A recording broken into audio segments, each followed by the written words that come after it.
मी Shrikant मुजुमुले teachers exam कट्टा चॅनलवर तुम्हा सगळ्यांचं स्वागत आहे।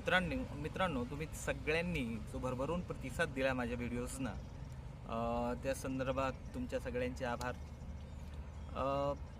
पवित्र पोर्टलवर टेट 2025साठी विद्यार्थ्यांची जी क्वेरी आहे त्यामध्ये मॅक्सिमम विद्यार्थ्यांचं कट ऑफ किती येईल या संदर्भातील क्वेरी आहेत। एक गोष्ट लक्षात ठेवा मित्रांनो, की मी जी गोष्ट सांगतो आहे, मी जो अंदाज सांगतो आहे तो 100% खरा येईल अशातला भाग नाही, पण मॅक्सिमम माझ्या अनुभवापासून 2017, 2022 आणि 2025 या तिन्ही टेटचा मला अनुभव असल्यामुळे मी बराच काही अंदाज बांधू शकतो आणि या प्रोसेसपासून मी कधीही दूर गेलेला नाही आहे। बऱ्याच जणांनी मला विचारलं की सर तुम्ही नोकरीला आहे की नाही वगैरे वगैरे, निगेटिव्ह काही जणांच्या कमेंट आल्या, तर त्यांनाही मी सांगू शकतो की मी सहाय्यक प्राध्यापक म्हणून, पूर्ण वेळ सहाय्यक प्राध्यापक म्हणून एका महाविद्यालयात 6 वर्ष काम केलेलं आहे। त्यानंतर तो जॉब सोडलेला आहे। त्याच्यानंतर अजून दुसऱ्या 2 कॉलेजेसला मी 2-2 वर्ष जॉब केल्यानंतर तेही सोडलेले आहेत।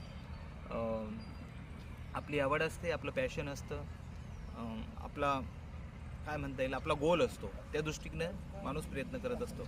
मॅक्सिमम कमेंट ज्या आलेल्या आहेत त्या ओबीसी विद्यार्थ्यांच्या आणि NT सगळ्याच कॅटेगरी NT मधल्या आणि SCBC यांच्या आलेल्या आहेत की सर कट ऑफ किती लागेल।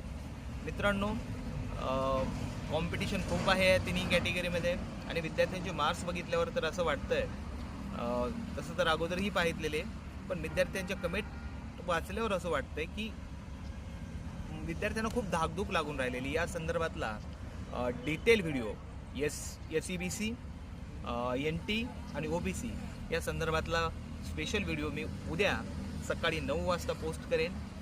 तो माझ्या अनुभवावर आधारलेला असेल। आजपर्यंत तुम्ही जसा विश्वास ठेवला तसा विश्वास ठेवा। चॅनलवर पहिल्यांदाच आलेला असाल तर चॅनलला सबस्क्राईब करा, शेअर करा आणि प्लीज व्हिडिओला फॉरवर्ड करा। मी तुम्हाला इतरही बऱ्याच गोष्टी विषयीचा संदर्भ सांगणार आहे। त्यामध्ये ICT वाल्यांचाही प्रश्न आहेत, काही डोमेसाईलवाल्यांचेही प्रश्न आहेत। त्या संदर्भात काही ज्या विषयाची माहिती सध्या माझ्याकडे नाही त्या विषयासंदर्भातली माहिती मी तुम्हाला लवकरच त्या व्हिडिओद्वारे देणार आहे। त्यामध्ये तुमच्या बऱ्याच शंकांचं समाधान होऊन जाईल। धन्यवाद।